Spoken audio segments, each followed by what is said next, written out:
Petroleum రిఫైనరీపై ముందడుగు కార్యరూపం దాల్చితే రాష్ట్రానికి 60,000 కోట్లకు పైగా పెట్టుబడులు. అమరావతికి బీపీసీఎల్ బృందం సీఎం చంద్రబాబుతో చర్చించిన సంస్థ సీఎండి కృష్ణకుమార్ అక్టోబర్ నాటికి సమగ్ర ప్రణాళికతో వస్తామని హామీ ఇచ్చిండ్రు.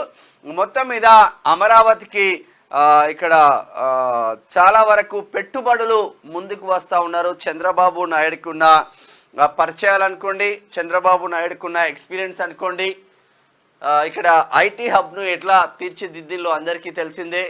చిన్న ఒక సైబర్ టవర్తో పెద్ద సంస్థ అనుకోవాలా. ఇక దేశంలోనే హైదరాబాద్ ఒక మంచి పొజిషన్లో నిలబడిందంటే ఐటీలో అది చంద్రబాబు నాయుడు పుణ్యమే అని అందరికీ తెలిసిందే. అమరావతిని కూడా ఈ అవకాశం మళ్ళీ రాదు.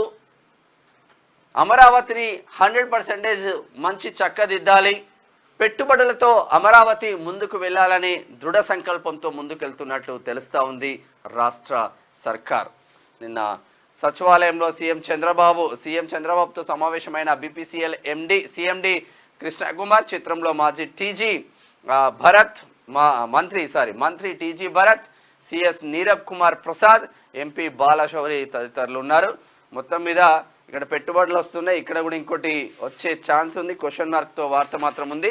రాష్ట్రానికి విన్ఫాస్ట్ విద్యుత్ వాహన తయారీ ప్లాంట్ ఏర్పాటుకు ఆసక్తి, 4,000 కోట్ల పెట్టుబడికి అవకాశం.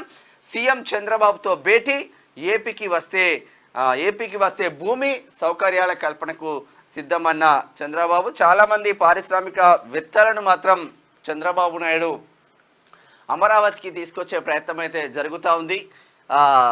ఆంధ్ర రాష్ట్రం మొత్తం అన్ని విధాలుగా, ఉత్తరాంధ్ర కావచ్చు, రాయలసీమ కావచ్చు, అన్ని విధాలుగా అభివృద్ధి లక్ష్యంగా కూటమి ప్రభుత్వం ముందుకెళ్తున్నట్టు తెలుస్తూ ఉంది. చాలామంది పారిశ్రామికవేత్తలను మాత్రం ఆహ్వానిస్తున్నారు ఆంధ్రప్రదేశ్ ముఖ్యమంత్రి చంద్రబాబు నాయుడు.